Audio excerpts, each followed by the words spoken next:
Kenapa? Saya tidak pernah melakukan itu. Peggy, Pak. kenapa Peggy? Saya tidak pernah melakukan itu. Saya tidak pernah melakukan itu, Pak. Saya bukan otak. Saya bukan. Agar tertib. Saat sidang perdana, pihak termohon tidak pernah hadir dalam hal ini Polda Jawa Barat. Sengaja untuk diulur-ulur supaya sesegera mungkin ini P21, kemudian pra-peradilan ini gugur. Jangan jolimi kami, karena kami orang miskin, Pak. Bebaskan anak saya, karena anak saya tidak bersalah. Tolong, Pak, saya minta tolong.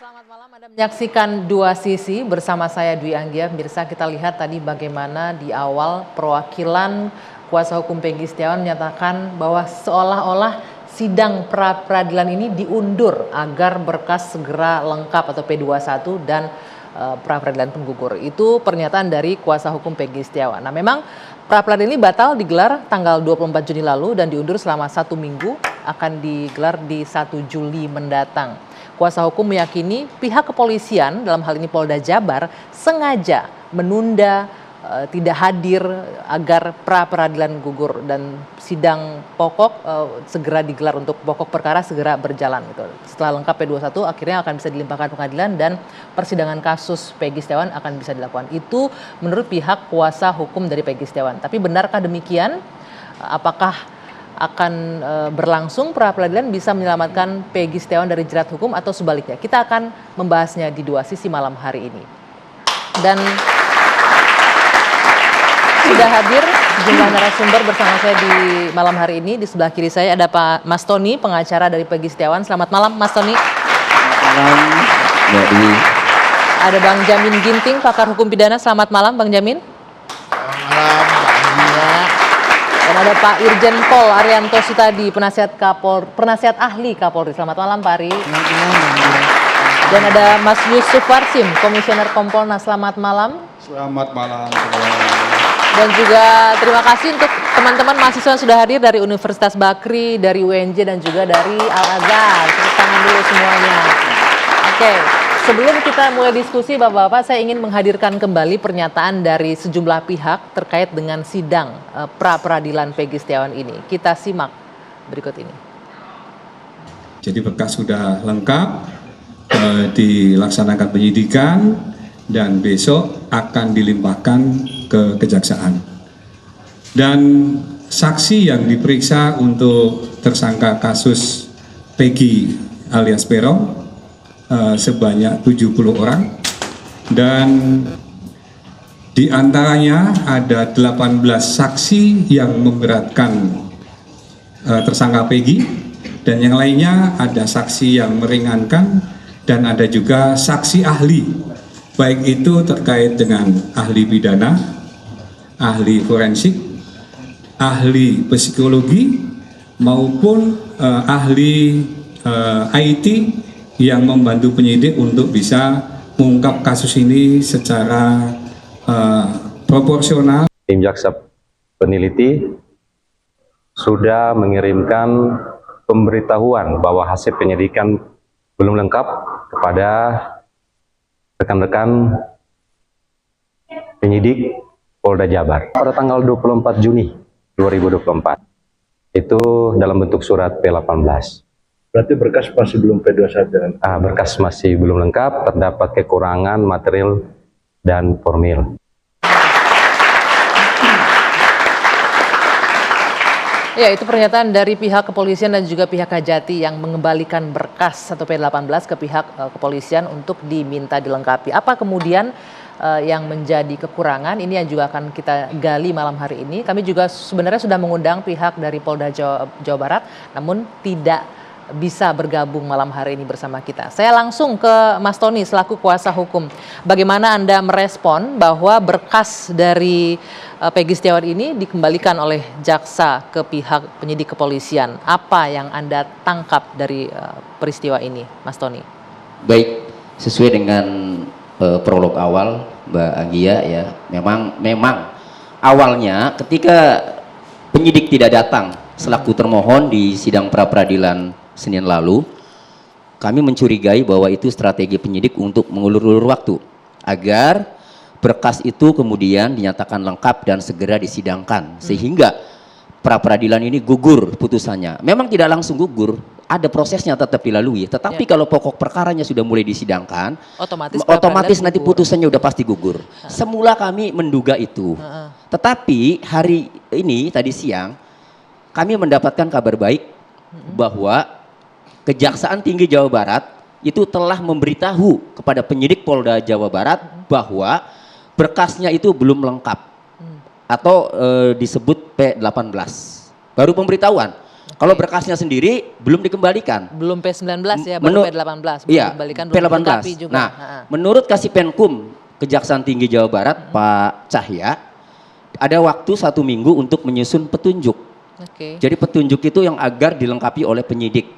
Nah, nanti kalau petunjuknya itu sudah jadi, baru dilimpahkan atau diserahkan kepada penyidik agar dilengkapi. Itu namanya P19. Namun ada pertanyaan rekan-rekan wartawan juga tadi, kenapa belum lengkap? Kasipenkum menjawab bahwa alat bukti pada berkas perkara itu dinyatakan belum memenuhi unsur pidana.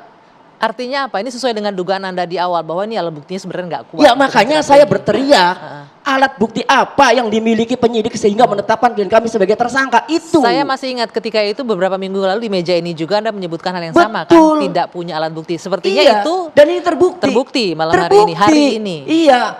Makanya dengan kabar dari Kejaksaan Tinggi Jawa Barat ya, bahwa alat bukti yang ada dalam berkas perkara itu belum memenuhi unsur pidana. Artinya berarti belum ada alat bukti yang menunjukkan ya bahwa Peggy Setiawan ini adalah pelaku. Ya, pelaku tindak pidana. Sebentar Mas Tony, saya mau ke Pak Ari. Pak Ari, kalau seperti ini prosesnya bagaimana ketika polisi mengajukan ke kejaksaan namun alat buktinya sendiri ternyata belum cukup lengkap gitu. Artinya nggak kuat untuk menjerat seseorang. Mekanisme seperti ini udah biasa. Kalau kita ngirim berkas ke penyidik umum ya, itu pasti oleh jaksa akan dilihat apakah berkas ini sudah memenuhi syarat enggak untuk bahan penuntutan. Itu pertimbangan jaksa ya. Kalau dia bilang oh ini belum memenuhi cukup unsur atau kurang saksi, kurang keterangan yang lain, jaksa pasti akan mengembalikan dan tolong dilengkapi. Jadi hal yang lumrah saja gitu. Berkas hampir setiap pengiriman berkas kita oleh jaksa selalu akan dikembalikan. Bahkan saya dengar boleh ya. deketin lagi mikrofonnya? Bahkan saya dengar ya. Jaksa Agung itu merintahkan pada para jaksa semua tidak boleh langsung berkas itu diterima langsung di P21.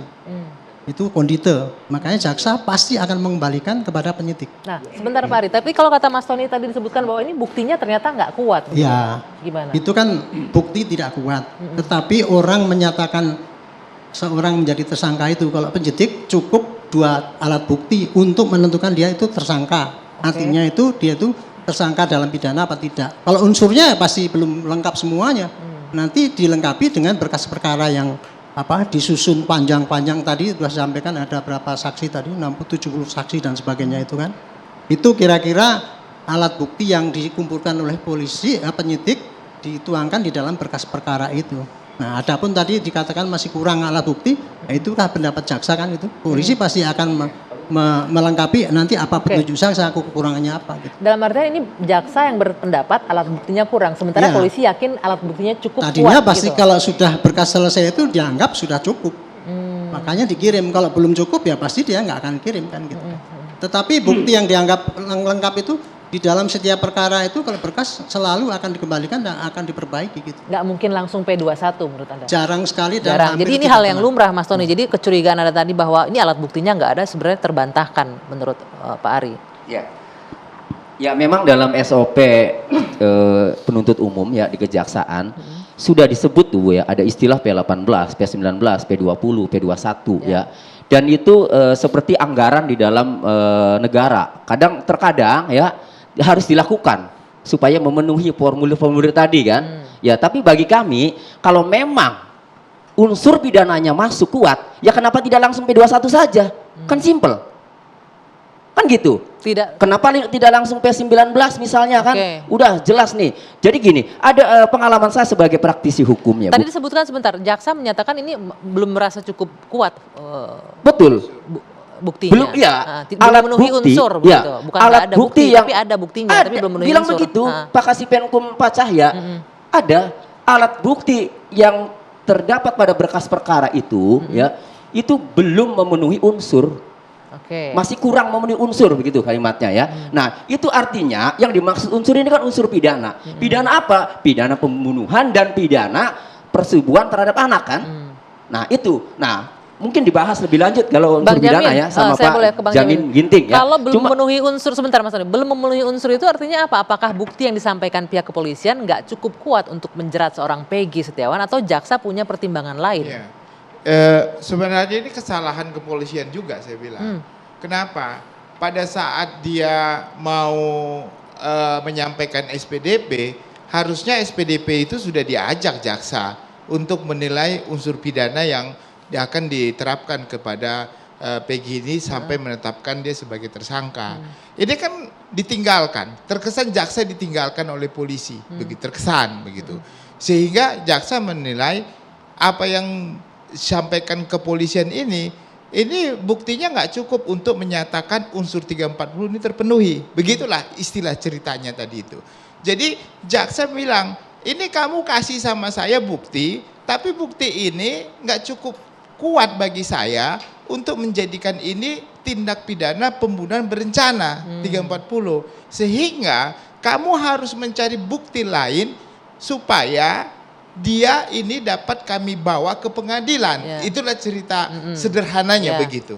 Nah sekarang jaksa bilang, kami akan menyampaikan kira-kira apa-apa yang harusnya engkau lakukan, hei polisi, begitu. Ini poinnya A, B, C, Inilah tolong poinnya, lengkapi. nanti dia A, Oke. B, C, D, F. Saya nggak tahu persis ini. Ini apakah jaksa sedang memainkan suatu keadaan karena situasi seperti ini? Kenapa? Karena kasus ini Ya, jadi sorotan karena publik gitu. apakah nanti tiba-tiba pas sebelum putusan Prapit diputus tiba-tiba lengkap? Nah itu kan bisa saja terjadi. Kita nggak tahu. Ini kan namanya ada unsur drama-dramanya bisa juga jadi Anda terjadi. melihatnya. Contohnya begini, jaksa bilang, ini belum lengkap gini-gini. Tiba-tiba pas sebelum putusan diputuskan oleh hakim, sehari sebelum putusan lengkap katanya, habis itu gugur, otomatis gugur. Kalau Anda melihat Bang Jamin, polisi tadi Anda bilang tidak menggandeng jaksa dari awal. Ya. Apakah dalam sebuah kasus lumrah untuk selalu bersama Bukan dengan lumrah, kejaksaan? seharusnya. KUHAP itu menyatakan sejak disampaikan SPDP, nama dari jaksa yang akan mengawal kasus ini sudah ada. Sudah ada, oke. Dan dia harus mengawal ini dan bekerja sama. Nah kelemahan sistem hukum kita, Oke, nanti saya setiap akan- kewenangan itu punya masing-masing, tidak Nah, ada koordinasi. Mengapa begitu. dalam kasus ini tidak terjadi seperti itu? Mungkin nanti dari Kompolnas bisa menyampaikan ya Mas ya, kenapa polisi tidak langsung menyebutkan menggandeng jaksa dalam mengangkat kasus ini. Tapi nanti kita jawab jeda dulu sejenak. Dua sisi akan kami lanjutkan usai jeda sesaat lagi. Ya, saya lanjutkan kembali dua sisi. Saya mau ke Mas Yusuf.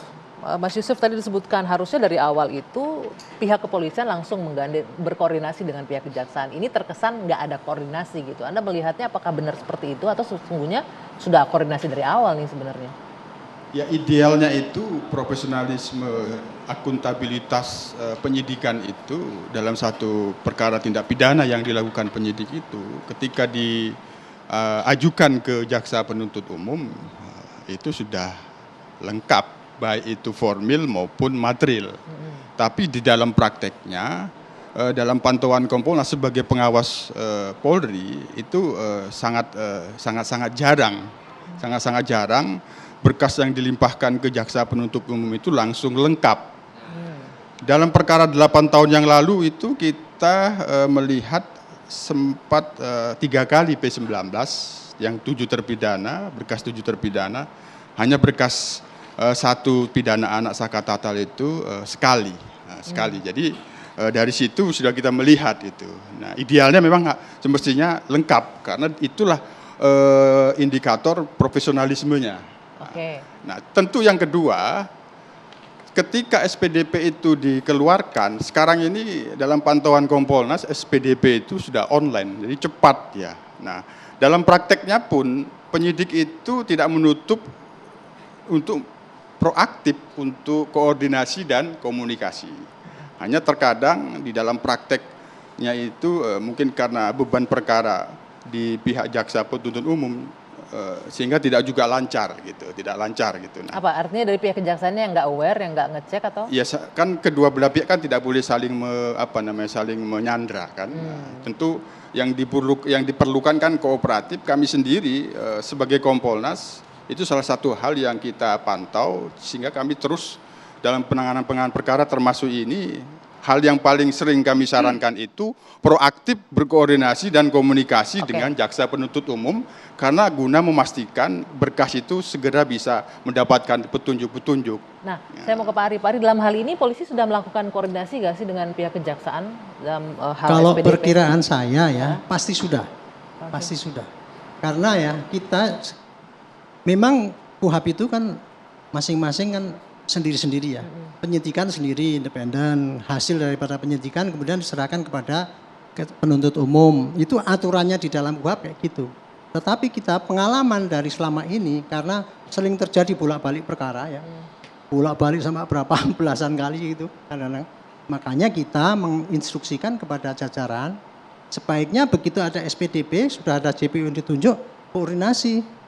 Artinya koordinasi kira-kira ini apa saja yang mungkin harus kita, jadi tapi koordinasi secara lisan itu tidak diatur dalam aturan, tapi dalam prakteknya koordinasi itu sudah dilakukan. Nah kalau untuk kasus ini, dugaan saya ya, itu nggak akan mungkin jaksa akan menerima satu kasus berkas dikirim langsung lengkap, itu impossible bagi saya. Kenapa Anda bilang nggak mungkin? Ada pertimbangan nggak mungkin, lain? karena ya kebiasaan jaksa itu tidak boleh langsung menerima langsung P21 dengan sekali pengiriman. Ada surat edaran daripada Kejaksaan Agung kepada bawahannya untuk supaya jaksa selalu memberikan P19. Ada. Kalau dia langsung P21 itu nanti kena kondito. Sehingga jaksa akan selalu memberikan petunjuk kepada polisi. Dan memang itu hak dan daripada JPU itu. Oke. Gitu. Memang SOP-nya seperti itu Bang Jamin. Jadi gini, untuk P18 ini kan ini. kasus yang public interest. Ya. Yang sedang disoroti masyarakat. Waktu Peggy sebelum jadikan tersangka saja, masyarakat sudah sangat intens ya. Makanya harusnya jaksa udah tahu itu. Kamu mau kasih apa ini sama saya barangnya supaya saya naikin. Nah, penyidik harusnya sudah panggil jaksa sini. Saya kirim SPDP, kita sama-sama kerjain ini supaya nanti berkas ini jangan bolak-balik lagi.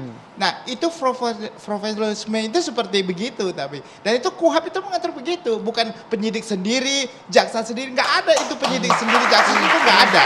Nah, kalau kita mendengarkan tadi dari kasih Penkumnya Kajati tadi menyebutkan bahwa harus ada yang dilengkapi kan, belum memenuhi unsur. Nah, kalau kita berbicara barang bukti, seperti yang ditanyakan Mas Tony tadi, barang buktinya apa? Yang kita ketahui bersama kan ini barang buktinya adalah akte kelahiran, ijazah, kemudian ada kendaraan motor yang sempat dijadikan alat bukti. Kalau Anda melihat itu cukup kuat nggak untuk alat bukti pelaku tindakan pidananya sebenarnya nggak ada di situ kalau sekarang ini pasal 340 pembunuhan berencana yang ancamannya seumur hidup atau hukuman mati.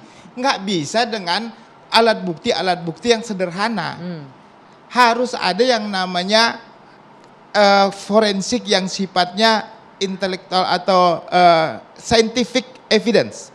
Scientific evidence apa? Satu, ya, apakah dia ada CCTV enggak?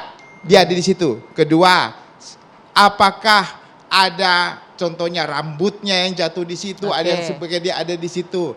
Apakah raut mukanya sama enggak dengan yang dilihat orang itu pada saat itu berapa meter? Dia harus dijelaskan di situ. Nah, itulah yang scientific evidence itu yang sangat penting selain dalam daripada hal ini saksi ijazah mata. tidak termasuk kalau menurut Anda. Scientific evidence Ijazah itu mau buktiin apa? Bahwa begitu? itu adalah Peggy Setiawan menurut pihak kepolisian. Ya, kalau itu namanya Peggy Setiawan ijazah, Peggy Setiawan kan banyak lah yang namanya ijazah Peggy Setiawan. Umurnya segitu juga banyak di Indonesia ini gitu ya. Dan yang penting adalah waktu orang itu mati, dibunuh atau apapun itu, dia ada nggak ada di situ nggak? Apa perannya di sana? Apa ada nggak di perannya situ? dia membantu di situ? Siapa yang bisa menjelaskan dia ada di situ pada saat itu, ikut serta dan turut serta melakukan pembunuhan. Apalagi ini 340 berarti bersama-sama ya. Nah, kalau kemarin ada itu pasal 55-nya pasti dia ada. Kemarin itu Mas Tony kalau tidak salah kita tanya tidak ada yang mengenali Peggy ya di antara para pelaku. Tidak ada. Di sini. Hanya Sudirman Satu orang. Sudirman itu karena teman SD. Oke, tidak mengenali ada di lokasi kejadian. Tidak ada, makanya dari mana munculnya Peggy Setiawan? Ya, Peggy alias Peron saja itu munculnya itu nggak tahu dari mana. Kalau saya baca BAP-nya Rudiana itu justru munculnya dari Rudiana sendiri, entah di hasil interogasi atau apa. Tetapi jam 12 diamankan setelah ada informasi dari saudara Aep. Ya, kemudian jam 18.30 Rudiana membuat laporan sekalian di BAP. Ada jarak waktu antara dari jam 12 sampai jam 18.30 ya. Mungkin diinterogasi ya sampai kemudian muncul beredar foto yang pada lebam-lebam kan, bisa jadi kan. Nah, sehingga dari mana itu munculnya semua pelaku gitu. Nah, Pak Ari, Mas Yusuf, ini kalau kita bicara barang bukti seperti disampaikan tadi bahwa scientific evidence-nya tuh nggak ada. Ijazah itu bisa siapa aja yang namanya sama Peggy Setiawan. Idealnya untuk sistem pembuktian untuk kasus yang seperti 340, 338 dan sebagainya itu tidak cukup hanya dengan keterangan saksi tok. Harusnya didukung dengan crime scientific investigation. Contohnya itu tadi ada CCTV, ada patologi, kemudian ada apalagi darah, kemudian ada DNA dan sebagainya. Idealnya untuk membuktikan itu seperti itu. Itu lengkapnya seperti itu. Karena alat bukti daripada KUHP itu kan ada macam-macam ya. Satu keterangan saksi, keterangan ahli, petunjuk, kemudian keterangan terdakwa, dan untuk belakang ini ada bukti elektronik dan sebagainya yang bisa dimasukkan. Nah, idealnya kalau mau membuktikan yang tidak bisa terbantahkan, istilahnya Pak Kapolri itu harusnya semua ditanyakan oleh hakim. Kan teori pembuktian ini bahwa ini terjadi satu enggak itu kuncinya pada hakim terakhir sekali. Betul. Yang kita heran kenapa? Ya, yang saya herankan ya, dulu tahun 2016 itu kan kasusnya kan yang dipersangkakan pada itu kan 338, 340 rame-rame itu. Tapi itu disidangkan dan kemudian hakim berani memutus, kayak gitu yang terjadi. Itu yang saya jadi tanda tanya, kenapa sistem pembuktian yang kayak gitu seperti itu diterima oleh hakim, dan sama juga dengan jaksa waktu itu setelah P19 3 kali dianggap berkasnya kalau ini kan kita sudah lengkap. Selesai diskusi wakti itu Pak, katanya mereka dalam tekanan sehingga keterangan itulah ngomongnya kan kayak itu kan berbeda-beda gitu mereka tekanan kan gitu, padahal keterangan yang bukti yang dipakai oleh hakim itu adalah keterangan waktu di persidangan. Itu yang terjadi gitu loh. Makanya saya bilang ini suatu kejanggalan, kenapa kok sampai terjadi gitu ya. Oke, nah balik lagi ke alat bukti, artinya ini nggak cukup kuat berarti alat buktinya. Kalau memang alat buktinya kayak gitu ya nanti bisa dibantah lagi, ya itu nggak cukup kuat kan gitu kan. Makanya saya harapkan nanti persidangan berikutnya ini untuk membuktikan kalau memang tuduhannya kayak gitu, ya disertai dengan bukti-bukti yang scientific crime investigation itu supaya tidak jadi tanda tanya. Kira-kira begitulah. Nah, maksudnya bagaimana ya? Artinya buktinya dianggap nggak cukup kuat, tidak ada scientific evidence di situ, hanya ijazah dan juga sepeda motor. Saya ingat tuh mantan Kapolda Jawa Barat Pak Anton menyebutkan di salah satu program kami di One, dia menyebutkan dia sempat komunikasi sama pihak penyidik di Jabar, Polda Jabar. Apa barang buktinya disebutkan? Ijazah dan sepeda motor aja. Buktinya 2. Kami sendiri kan sebagai pengawas tentu ketika mengawasi itu memberikan masukan dan saran-saran. Ada 2 hal yang dituntut untuk terpenuhi alat bukti terhadap PS. Pertama, apakah Peggy alias Peron yang disebut dalam berkas pengadilan itu, inilah orangnya yang ditangkap. Nah, itu membutuhkan 2 penjelasan itu. Nah, tentu kalau yang dijelaskan apa yang dimaksud Mbak Anggi itu sangat lemah. Oleh karena itu, kelemahan-kelemahan 8 tahun yang lalu untuk melakukan penyidikan terhadap PS ini tidak boleh terjadi. Dia harus kuat pada pembuktian scientific crime investigation. Yang pertama, untuk membuktikan bahwa Peggy alias Peron yang disebut dalam berkas ini sudah ditangkap, dia bisa membantah alibi tidak berada di Bandung, tapi di Cirebon. Kami sarankan itu memerlukan dukungan scientific crime investigation. Tidak cukup dengan kesaksian alibi dari teman-teman yang ada malam itu ketika di Bandung katanya pengakuannya, tidak ada di lokasi. Dikhawatirkan satu saksi bukan saksi nanti. Itu kekhawatiran kami. Maka dia harus didukung untuk memastikan ini benar berada di Cirebon, maka harus didukung oleh scientific evidence. Itu. Oke. Pertanyaannya ke Mas Tony, punya nggak tim kuasa hukum scientific evidence bahwa Peggy tidak ada di TKP malam itu? Tapi nanti dijawab. Kita jeda dulu sejenak. Dua Sisi akan kembali sesaat lagi. Tetaplah. Ya, kita lanjutkan kembali. Tadi dari Kompolnas Mas Yusuf bilang pihak dari Peggy Setiawan harusnya punya juga nih scientific evidence bahwa Peggy bukan yang saya maksud itu untuk penyidik. Harus bisa membuktikan itu bahwa untuk Peggy enggak, tadi Anda menyebutkan bahwa Peggy juga punya alibi yang kuat begitu kan? Itu untuk penyidik, kan Peggy memberikan alibi. Ya. Penyidik harus bisa membuktikan bahwa alibinya itu tidak terbukti. Maka perlu didukung oleh scientific evidence. Oke. Nah, teknologi itu bisa dilakukan itu, hanya tentu ini terkait dengan barang bukti 8 tahun yang lalu. Barang bukti 8 tahun lalu itu ada handphone yang dijadikan barang bukti. Apakah handphone itu nanti bisa mendukung untuk pembuktian saintifik, memastikan bahwa berada di Cirebon atau berada di Bandung? Nah, itu yang kita sarankan kepada penyidik, bukan kepada pihak Peggy. Bukan. Tapi dari pihak Mas Tony punya alibi yang kuat selain hanya pernyataan para saksi, karena 1000 saksi kan dianggap hanya satu keterangan saksi saja begitu katanya. Ya punya. Peggy Setiawan itu mempunyai akun Facebook. Peggy Setiawan. Ya. Jadi setelah Peggy Setiawan ditangkap, jadi awalnya Polda Jawa Barat itu mengumumkan DPO. Andi, Dani, dan Peggy alias Peron dengan ciri-ciri semuanya tinggal di Banjarwangun DPO itu ya. Kemudian untuk Peggy alias Peron ciri-cirinya rambutnya keriting dan seterusnya.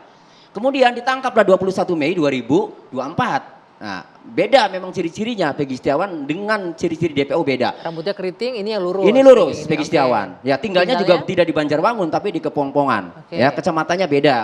Kalau DPO kecamatannya Mundu, kalau Peggy Setiawan kecamatannya Talun. Beda. Kabupatennya memang sama, ya satu kabupaten. Nah, kemudian setelah Peggy Setiawan ditangkap, itu publik netizen beramai-ramai mencari akun medsos dan muncullah di medsos itu ya statusnya Peggy pada di screenshooti oleh netizen. Ya, intinya dari status itu ya seperti statusnya ini. Ya. Ini akun milik Peggy Setiawan. Ini milik Peggy Setiawan. Oke. Ya. Ini milik Peggy Setiawan. Nah, boleh, ya. Sini saya bukain ya. Oke, ini yang Anda bilang, ini profilnya. Ini punya Peggy Setiawan ini ya. Oke. Ya. Nah, ini statusnya. 12 Agustus 2016, ini Peggy Setiawan ini menuliskan status Bismillah on the way Bandung, dewekan get tetek. Artinya Bismillah menuju perjalanan ke Bandung sendirian juga berani kan gitu. Ini bahasa Cirebon, tetek gitu ya. Nah, kemudian masih 12 Agustus 2016, alhamdulillah nyampe ya, nungguin jemputan lama bingit. Nah, artinya dia di Bandung. Nah, kemudian 16 Agustus, peristiwa ini kan Agustus. 27 Agustus. Nah, kemudian sampai 24 Agustus juga ya. Ini 17 Agustus mengais rezeki di kota orang. Artinya bukan di Cirebon. Nah, kemudian 24 Agustus Peggy Setiawan menuliskan status bahwa sini saya pegang biar Anda bisa pegang mic-nya. Oke. Lupa suasana kampung halaman. Artinya tidak di kampung. Tanggal 24. Iya, 24. Oke. Nah, kemudian 27 Agustus 2016 berada di mana? Memang Peggy Setiawan tidak menulis status. Tetapi 1 September 2016 Peggy Setiawan menuliskan status begini. Ya Allah, saya nggak tahu apa-apa tentang masalah ini. Kenapa saya yang kena getahnya? Cobaan yang engkau berikan begitu berat ya Allah. Tanda serunya banyak gitu. Nah, status 1 September 2016 ini setelah Peggy Setiawan mendapatkan kabar dari ibunya bahwa tanggal 30 Agustus, 3 hari setelah kejadian, rumahnya ibunya Peggy Setiawan ini digerebek dan kemudian 2 sepeda motornya diambil. Nah, kemudian setelah dikabari, Peggy Setiawan menulis status ini merasa difitnah. Tapi ini kan tidak membuktikan apapun kalau dia ada di Bandung atau di Cirebon dengan status seperti ini. Ya, tidak membuktikan apapun kalau dia di Bandung gitu. Betul, tetapi dari rangkaiannya ini, ya, ini menunjukkan bahwa Peggy Setiawan ini berada di Bandung. Tidak berada di Cirebon. Ya, dan ada lagi status itu kemudian Desember pulang. Dan aktif sampai 2021. sebelum handphonenya hilang itu masih aktif. Oke. Artinya kalau itu buronan, kalau itu DPO tidak seaktif itu bikin status selalu update bahkan share lokasi apa. Nah, kemudian 1 minggu setelah kejadian ada polisi yang ngambil foto ya. Jadi namanya Pak Budi. Pak Budi itu datang ke rumahnya ibunya Peggy, menanyakan ke Ibu Kartini, "Mbak, ada fotonya Peggy tidak?" Ya, 1 minggu setelah kejadian ya. Kalau ngambil motor kan 3 hari setelah kejadian. Yeah. Kata ibunya Peggy, ada di album. Di foto itu Bu, ya fotonya Peggy Setiawan yang dengan pagar ayu itu, kiri kanannya itu. Itu dengan pagar ayu itu sebelah kiri namanya bibinya namanya Melinda, sebelah kanan yang agak kecil namanya Fatmawati. Itu sepupunya Ibnu ya. Nah, kemudian setelah dipoto dimintalah fotokopi kartu keluarga. KTP nggak ada. Akhirnya dikasih fotokopi kartu keluarga. Jadi polisi itu membawa foto foto itu yang pagar ayu ya, kemudian membawa kartu keluarga. Sudah. Nah, polisi sudah mempunyai foto. Polisi sudah mempunyai alamat kepongpongan dalam kartu keluarga. Kenapa pada saat DPO tidak dicantumkan fotonya Peggy Setiawan tadi yang dapat itu? Jadi yang ingin Anda sampaikan bahwa ini sebenarnya alibi klien Anda cukup kuat ya, gitu ya? Kalau polisi itu yakin sejak awal. Oke. Saya menduga memang karena tidak yakin, sehingga DPO-nya juga ciri-cirinya berbeda dengan Peggy Setiawan. Bagaimana Pak Ari gitu. merespon ini ketika dijelaskan dengan runut bahwa Peggy itu tidak berada di Cirebon ketika kejadian dan bagaimana polisi juga mencari data ke rumah orang tuanya Peggy kemudian ditangkap? Respon saya simpel saja ya. Apa yang diuraikan oleh tadi kuasa hukum itu tadi, itu adalah bukti-bukti yang dia temukan berupa physical evidence maupun keterangan transaksi dan kemudian petunjuk yang semua untuk menunjukkan bahwa itu alibinya si Peggy. Nah, yang kita hadapi sekarang adalah penyidik mempunyai bukti-bukti yang menurut dia cukup kuat untuk menyatakan dia adalah Peggy. Nah, sekarang kan tinggal debatnya kan pada ini Peggy yang benar atau Peggy yang enggak kan gitu. Sebentar, kalau kita dengar dua-duanya, ya kita nggak bisa menentukan mana yang benar. Itu nanti akan diuji di dalam pra-peradilan itu nanti. Gitu. Tadi Anda menyebutkan membuktikan bahwa ini adalah Peggy Setiawan atau bukan? Bukan membuktikan bahwa Peggy terlibat dengan perannya apa? Iya, inti pokoknya apa? Sekarang kan katanya kan salah tangkap itu bukan orangnya. Yang diperdebatkan sekarang baru itu kan. Tapi dari kacamata penyidik, kalau saya ya melihatnya ini, saya selalu melihatnya dari kacamata penyidik. Saya bukan profesor kayak Pak Jamin itu yang ahli pidana ya. Saya hanya praktek Pak penyidikan gitu loh. Ini Pak, masalah pokoknya adalah polisi sudah menyidik yang menentukan si Peggy ini adalah memang yang dulu dikejar itu dan kemudian bukti awalnya sudah cukup kuat menurut saya, makanya jadi tersangka. Sebentar Pak, ini juga menarik. Anda bilang bahwa Peggy adalah Peggy yang disebut sebelumnya, tapi disebutkan Mas Tony selama kejadian itu sampai 2021 aktif loh padahal di sosial. Apapun alibi yang disampaikan sama Pak kuasa hukum itu nggak salah bagi saya kalau memang itu benar ya. Nah, tapi ini bukti-bukti itu tadi kalau cuma diomongkan di sini tidak ada nilainya. Betul. Bukti itu harusnya nanti dibawa ke peradilan, entah di pra peradilan atau di nanti pengadilan yang pokok gitu. Itulah nanti diadu gitu loh. Karena apa? Ya bukti yang bisa akan memutuskan nanti oleh hakim adalah yang digelar di persidangan. Itu. Tapi Pak Ali, begini, sebentar Pak Yusuf. Sebelum Anda merespon, saya sebagai orang awam pun agak bisa mencerna yang disampaikan Mas Tony. Kalau memang dia DPO dari 2016 Desember itu, kenapa dia bisa dengan PD berkeliaran sampai 2021? Iya Bu. Saya tidak membantah itu. Saya tidak membantah, masuk akal apa yang diceritakan itu kan. Itu bukti petunjuk yang kuat sekali karena ada physical evidence, ada ini keterangan yang masuk akal gitu kan.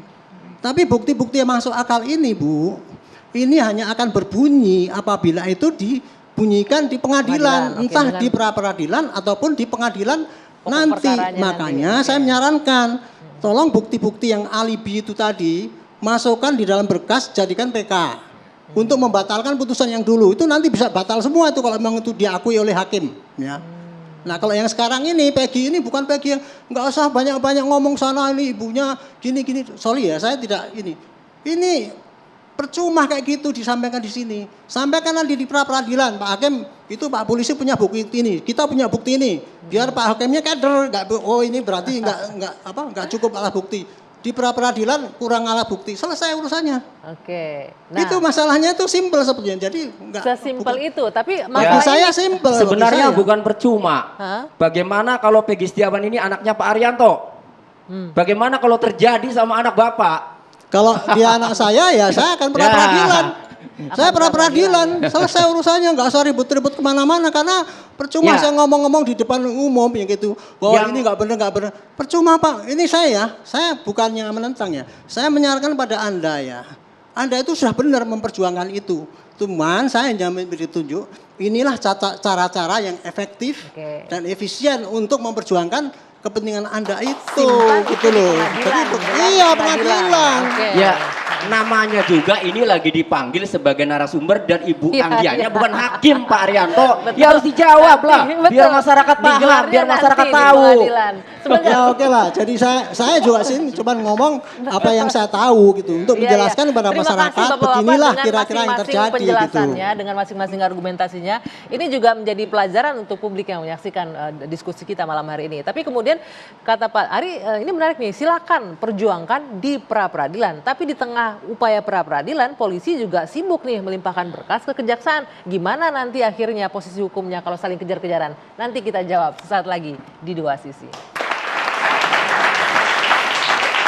Baik, kita coba menjawab pertanyaan tadi. Di saat tadi Pak Ari bilang, cobalah cari, diupayakan dibuktikan pada pra-peradilan. Tapi ketika pra-peradilan berjalan, tapi polisi juga sangat gencar untuk melengkapi dan melimpahkan berkas ke Kejati. Bagaimana nih posisi hukumnya? Saya mau ke Bang Jamin terlebih dahulu. Untuk kondisi yang seperti ini, saling berkejaran. Ya, sebenarnya kita harus menghormati ya setiap proses hukum yang sedang berjalan, termasuk proses pra-peradilan. Tetapi dengan adanya keterangan dari kejaksaan tadi yang menyatakan bahwa unsur pembunuhannya tidak terpenuhi dengan bukti yang disampaikan, ini sebagai bentuk informasi juga ataupun keterangan di luar pengadilan yang bisa dicerna oleh hakim tunggal nantinya gitu. Bahwasanya sebenarnya ini memang nggak punya bukti yang cukup. Nah, sebenarnya begini, kepolisian itu kalau merasa tidak cukup dan mereka lalai atau mereka gagal atau mereka tidak mampu untuk menyatakan yang namanya Peggy Setiawan dialah pembunuhnya, bisa aja SP3 nggak apa-apa. Bisa aja salah kan kita. Nah kalau dia salah berarti tapi ada. Kan polisi nggak mungkin akan mengakui kalau salah. Itu kan marwah organisasi, Oh marwah institusi. iya, tapi kan bisa saja dilakukan tuh. Carilah Peggy yang Setiawan yang benar-benar pelakunya kan bisa dicari begitu. Di mana dia sebenarnya? Kalau memang bukan ini, jadi masyarakat juga nggak bingung. Loh kok sebenarnya Peggy Setiawannya yang mana sih ini begitu? Apakah ada Peggy Setiawan lain selain Peggy Setiawan yang ini begitu? Nah itu yang harus sebenarnya dicari begitu. Bang Jamin sangat yakin kalau polisi yang lalai, nggak kuat dengan buktinya. Bagaimana Kompolnas melihat kondisi seperti ini nih? Itulah tugas Kompolnas, memastikan bahwa tidak ada kelalaian, tidak ada ketidakprofesionalan. Maka kami ketika kami minta klarifikasi itu, kami itu menempatkan diri seperti Kang Tony ini. Kita bongkar nih semua. Apa yang membuktikan Peggy alias Peron yang disebut di dalam berkas pengadilan putusan ini, inilah orangnya. Itu kita tanyakan semua detail. Bisa di-share sama kita nggak malam ini? Apa katanya yang membuktikan? Ya, dugaan kami yang untuk dipastikan nama Peggy itu kan banyak di profiling. Dia harus bisa memastikan alias Perongnya. Itu kami tanya, di mana bukti yang disebutkan alias Perong itu, di mana? Nah, itu dipaparkan memang. Tapi kami tidak bisa menentukan apakah ini bernilai atau tidak. Tentu ini pengadilan. Sekarang ada pra-peradilan. Dua hal yang harus diyakinkan penyidik menjawab permohonan pra-peradilan. Satu, ini tidak salah tangkap. Yang kedua, yang sudah ditangkap ini memang punya alat bukti diduga melakukan tindak pidana. Ketika Anda menanyai polisi, Anda yakin bahwa polisi punya bukti yang kuat dari keterangan yang disampaikan? Ya kan dipaparkan, dipaparkan. Tentu kan kita menggali seberapa bernilai ini bukti-bukti ini. Kita tahu kan hakim yang bisa memutuskan, tapi Anda betul. sebagai Kompolnas yakin nggak melihat betul. dengan itu cukup kuat? Keyakinan kita sebagai pengawas itu tentu berdasarkan bukti-bukti. Apakah bukti itu bernilai atau tidak, itu kewenangannya tentu ada pada hakim. Hanya kan ketika menetapkan tersangka itu kok dikatakan bukti yang cukup itu kan minimal 2. Oke. Bisa surat, bisa saksi. Oke. Jadi Pak Yusuf, penentuannya hanya peron, Peggy alias peron Ya. tadi disampaikan. Pak Yusuf, saya mendengar 2 orang yang mengatakan bahwa DPO-nya Peggy alias Peron, tetapi yang ditangkap ini Peggy Setiawan. Ada dari Kadif Humas Polri pada saat acara di stasiun TV, prosesnya panjang ini sambil menunjukkan Peggy Setiawan yang ada pagar ayunya. Ini prosesnya panjang, ya. Semua nama Peggy Setiawan baik melalui browsing maupun penyelidikan penyidik, ya, sudah digali, sudah ditentukan. Pertama itu. Kemudian Pak Benny Mamoto pada saat panel sama saya juga menyampaikan hal itu, bahwa sudah pernah dikumpulkan nama-nama Peggy Setiawan. Pertanyaan saya, sudah saya sampaikan ke Pak Benny Mamoto, Peggy Setiawan yang di Cianjur sudah pernah diperiksa belum?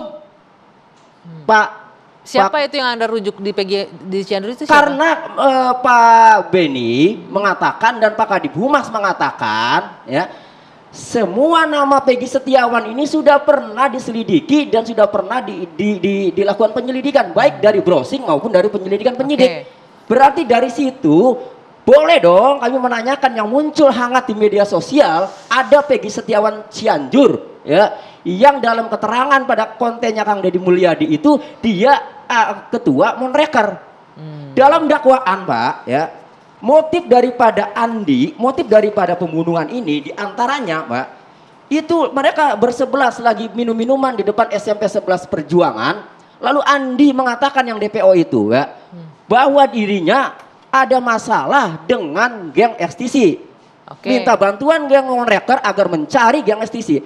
Artinya, ya, pertama, ya, saya mendengar karena nama Peggy Setiawan sudah dikumpulkan, wajar dong itu Peggy Setiawan, dan tidak asal ngomong. Ini belum di sini diperiksa ada oleh polisi. Monreker. Ini belum diperiksa Peggy Setiawan yang ini. Saya nggak tahu diperiksa apa belum, makanya ya, berkali-kali saya menanyakan, coba kan katanya nama-nama Peggy Setiawan ini sudah di track, sudah dikumpulkan, sudah diperiksa, sudah diselidiki. Coba dong diperiksa Peggy Setiawan Cianjur. Terima kasih. Ini sayang sekali, sebenarnya banyak yang mau saya konfirmasi, mungkin dititipkan saja nanti pihak kepolisian juga menyampaikan ini nih aspirasinya agar diperiksa juga Peggy Setiawan yang aspirasi itu udah lebih dahulu saya terima, udah kami sampaikan.